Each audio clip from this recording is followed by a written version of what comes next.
नमस्कार दोस्तों, मेरा नाम है अतुल श्रीवास्तव और स्वागत है आपका नेक्सस जीएस में। तो 8 मई 2025 और शाम के 6 बजे हैं जब बात आती है करंट अफेयर्स की। तो डेली ये करंट अफेयर्स की क्लास चलती है। पिछले 6 महीने के करंट अफेयर्स का लगातार टेस्ट होता है और उसमें नए क्वेश्चन भी इंक्लूड किए जाते हैं। तो लगातार नए प्रश्न भी इसमें बनते रहते हैं और पुराने जो 6 महीने के प्रश्न हैं उनको भी इंक्लूड किया जाता है, जिससे कि आपकी जो तैयारी है बहुत अच्छी दिशा में चल सके।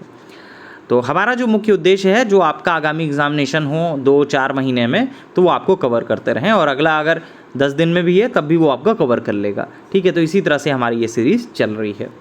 भ्रष्टाचार धारणा सूचकांक में भारत किस स्थान पर है? तो भ्रष्टाचार धारणा सूचकांक में भारत किस स्थान पर है? 96 नंबर पर है, जो सबसे नया आया है। अंतर्राष्ट्रीय बुकर पुरस्कार 2025 के लिए किस भारतीय लेखक की रचना को सूचीबद्ध किया गया है? तो अंतर्राष्ट्रीय बुकर पुरस्कार 2025 के लिए भारतीय लेखक भानु मुश्ताक साहब की रचना को सूचीबद्ध किया गया है। हार्ट लैम्प यानी कि भाषा की पुस्तक है। हार्ट लैम्प किस भाषा में लिखी गई कहानी संग्रह है? तो कन्नड़ की ये आपका कहानी संग्रह है। और मे भी पूछ लिया जाए कि हार्ट लैम्प किस भाषा में लिखी गई कहानी संग्रह है, तो कन्नड़ की है। और अंतर्राष्ट्रीय बुकर पुरस्कार 2025 के लिए किस भारतीय लेखक की रचना को सूचीबद्ध किया गया है? तो भानु मुश्ताक की रचना को सूचीबद्ध किया गया। इस तरह से पूछा जा सकता है। अमेरिका ने किस नाम से नया वीज़ा प्रोग्राम शुरू किया है? तो अमेरिका ने गोल्ड कार्ड के नाम से नया वीज़ा प्रोग्राम जो है वो आपका शुरू किया है। भारत का पहला अंडर वाटर संग्रहालय और कृत्रिम रफ कहाँ बनाया गया? तो भारत का पहला अंडर वाटर संग्रहालय और कृत्रिम रफ कहाँ बनाया गया है? ये आपका महाराष्ट्र में बनाया गया है, सी ऑप्शन। हाल ही में गिद्धों की सर्वाधिक संख्या किस राज्य में दर्ज की गई? तो गिद्धों की सर्वाधिक जो संख्या दर्ज की गई है वो आपका मध्य प्रदेश राज्य में दर्ज की गई है। भारत में कुल कितने रामसर स्थल हो गए हैं? तो वर्तमान समय में आज की डेट में मतलब 8 मई 2025 तक भारत में वर्तमान में 89 रामसर स्थल हो गए हैं। अब क्वेश्चन आता है कि सर्वाधिक रामसर स्थल वाला राज्य कौन सा है? तो सर्वाधिक रामसर स्थल वाला राज्य जो है वो तमिलनाडु है। अच्छा, आपको बताना है कि सर्वाधिक रामसर वाला राज्य तो तमिलनाडु है, वहाँ पे कितने रामसर स्थल हैं? और दूसरा प्रश्न आपको ये बताना है कि उत्तर प्रदेश में वर्तमान में रामसर स्थलों की संख्या कितनी है? 2 प्रश्न आपको कमेंट बॉक्स में बताने हैं। तो जो नेक्सस जीएस के पेड स्टूडेंट हैं उनको तो रटा हुआ होगा, उसमें तो कोई डाउट ही नहीं है। और बहुत ही पेड क्वेश्चन है। आयोग इस साल मुझे लगता है कि इस टॉपिक से क्वेश्चन पूछ लेगा। रामसर स्थल वैसे भी बहुत फेवरेट है उनका टॉपिक, तो लगभग से पूछा ही जाता है। तो सर्वाधिक रामसर स्थल वाला राज्य कौन सा है? ये आपका तमिलनाडु है। मैंने क्वेश्चन पूछा है कि तमिलनाडु में कितने रामसर स्थल हैं और उत्तर प्रदेश में कितने रामसर स्थल हैं। ठीक है, नेक्स्ट है विश्व आर्द्र भूमि दिवस कब मनाया जाता है? तो विश्व आर्द्र भूमि दिवस मनाया जाता है 2 फरवरी को। विश्व आर्द्र भूमि दिवस 2025 का विषय क्या था? तो विश्व आर्द्र भूमि दिवस 2025 का जो विषय है, हमारे साझा भविष्य के लिए आर्द्र भूमियों की सुरक्षा, थर्ड ऑप्शन। विश्व आर्द्र भूमि दिवस पहली बार कब मनाया गया था? तो विश्व आर्द्र भूमि दिवस पहली बार मनाया गया था 1997 में मनाया गया था। वर्ष 2025 को संयुक्त अरब अमीरात ने किस रूप में घोषित किया है? तो वर्ष 2025 को संयुक्त अरब अमीरात ने किस रूप में घोषित किया है? ये आपका घोषित किया है समुदाय के वर्ष के रूप में। वर्ष 2025 को संयुक्त राष्ट्र ने किस रूप में घोषित किया है? तो संयुक्त राष्ट्र ने किस चीज़ में घोषित किया है?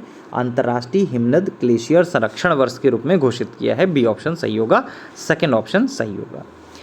24 जनवरी को कौन कौन से दिवस मनाए जाते हैं? तो बालिका दिवस या यूपी स्थापना दिवस, दोनों, ए और बी दोनों, या केवल बालिका दिवस? तो देखिए, इसमें आपका मनाया जाता है बालिका दिवस भी और यूपी स्थापना दिवस भी।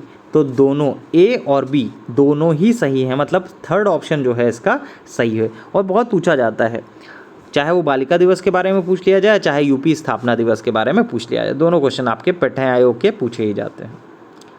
ये जितने भी प्रश्न आपको कराए जा रहे हैं, हर एक प्रश्न आपकी कॉपी में नोट डाउन है। जो नेक्सस जीएस के पेड स्टूडेंट, हर एक क्वेश्चन जो है वो आपकी कॉपी में नोट डाउन है और एक बार नहीं 10-10 बार नोट डाउन है। और मुझे नहीं लगता है कि कोई भी मेरी क्लास का ऐसा स्टूडेंट होगा जिनको ये मुंजवानी याद ना हो।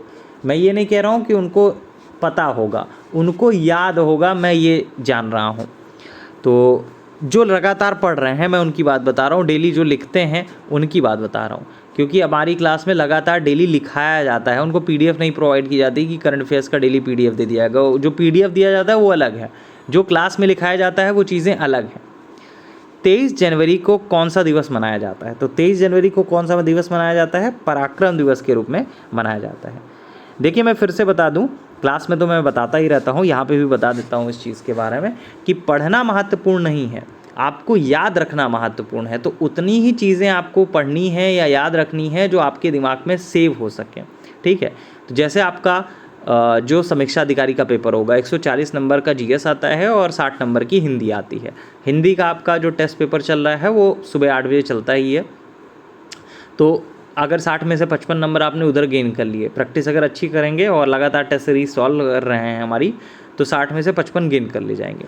इधर 140 क्वेश्चन में अगर आप 70 से 80 क्वेश्चन भी सही कर लेते हैं तो यकीन मानिए आप क्वालिफाई हो जाएंगे।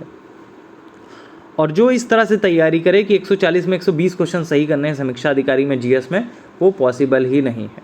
वो पढ़ बहुत लेगा, क्योंकि पढ़ने के लिए आपके पास अथाह भंडार है। अगर आप मार्केट में चले जाएं या कहीं पे भी देख लें, भंडारों के भंडार है। इतिहास की 75 तरीके की किताबें, ज्योग्राफी की इतनी तरीके की किताबें, और हर एक तरह की किताबें आपको मिल जाएंगी। करंट अफेयर्स की हज़ारों किताबें आपको मार्केट में मिल जाएंगी, लाखों किताबें हो सकता है मिल जाएं, ठीक है।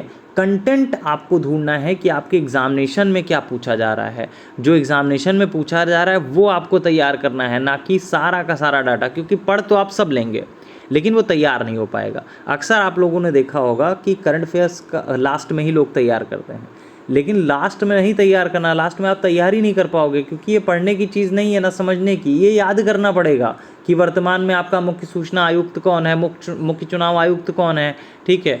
रोहित शर्मा ने संन्यास कब लिया, तो टेस्ट क्रिकेट से। तो ये सारी की चीज़ें आपको याद करनी पड़ेंगी। ऐसा नहीं कि आपको एक दिन में ये तैयार हो गया, आपने एक बुक पढ़ी और लास्ट में 2 दिन 10 दिन तो वो तैयार हो गया, ऐसा कुछ नहीं होता है।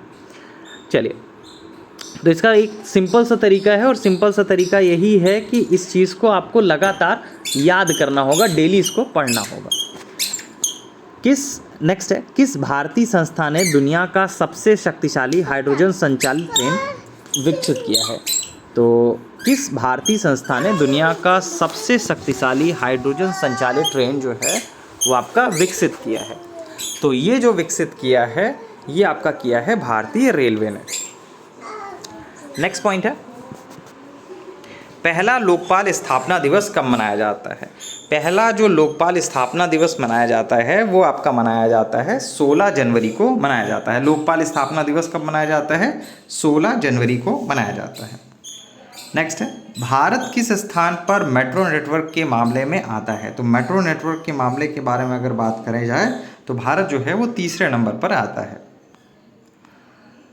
प्रवासी भारतीय दिवस के बारे में बात करें तो प्रवासी भारतीय दिवस जो मनाया जाता है वो 9 जनवरी को मनाया जाता है। किस लिए मनाया जाता है ये आपको कमेंट बॉक्स में बताना है। बहुत सिंपल है, महात्मा गांधी जी से रिलेटेड है। अब आप बता सकते हैं कि कमेंट बॉक्स में कि 9 जनवरी को आपका प्रवासी भारतीय दिवस क्यों मनाया जाता है। अच्छा, ये भी बताइएगा कि ऐसा कौन सा कांग्रेस का वार्षिक अधिवेशन हुआ था जिसमें महात्मा गांधी साहब ने अध्यक्षता की थी? और ये कहीं ना कहीं इस साल के लिए महत्वपूर्ण है, क्योंकि ऑलमोस्ट 100 साल होने वाले हैं उस चीज़ को, ठीक। तो मैंने बता तो दिया है, लेकिन जगह का नाम भी आपको बताना है कि कौन से ईयर में हुआ था और कौन सी जगह थी वो, ठीक है। ये 2 क्वेश्चन आपको बताने हैं कि महात्मा गांधी साहब ने कांग्रेस की किस वार्षिक अधिवेशन की अध्यक्षता की थी और वो कहाँ पे हुआ था। नेक्स्ट है, मेजर ध्यानचंद खेल रत्न पुरस्कार 2024 में किस खिलाड़ी को शतरंज के लिए सम्मानित किया गया है? तो शतरंज के लिए जो सम्मानित किया गया है वो गुकेश डी साहब को सम्मानित किया गया है। संभवतः सभी लोगों को याद होगा, इन्होंने तो इतिहास रच दिया था। चलिए, ये रहा आपका शाम का 6 बजे का करंट अफेयर्स, और ये करंट अफेयर्स डेली ही आपको प्रोवाइड किया जाता है नेक्सस जीएस के फेसबुक चैनल और नेक्सस जीएस के यूट्यूब चैनल पर। और अगर आपको समीक्षा अधिकारी की पेड क्लासेस लेनी है तो हमारा व्हाट्सअप नंबर 7080540001 है। मैं रिपीट कर देता हूँ, 7080540001। इस नंबर पर आप जानकारी प्राप्त कर सकते हैं। समीक्षा अधिकारी के लिए अभी भी बैच ले सकते हैं, और ऑलमोस्ट अभी भी आपके पास 70 दिन का समय है, 70 से 80 दिन का समय है, और ये बहुत होता है। अगर आप सही दिशा में सही कार्य करते हैं और लिमिटेड चीज़ें पढ़ते हैं। आपको यहाँ पे क्वालिटी पढ़नी है। अगर एग्जामिनेशन आपको क्रैक करना है तो आपको क्वालिटी पढ़ने पे फोकस करना है, ना कि क्वांटिटी। क्वांटिटी में आपको बहुत सारी चीज़ें हर जगह में मिल जाएंगी, लेकिन आपको क्वालिटी के ऊपर फोकस करना है। जितना ज़्यादा आप क्वालिटी कंटेंट पढ़ेंगे वो उतना ज़्यादा आप सभी लोगों के लिए बेनिफिशियल होगा। चलिए, फ़िलहाल के लिए इतना ही। Thank you so much.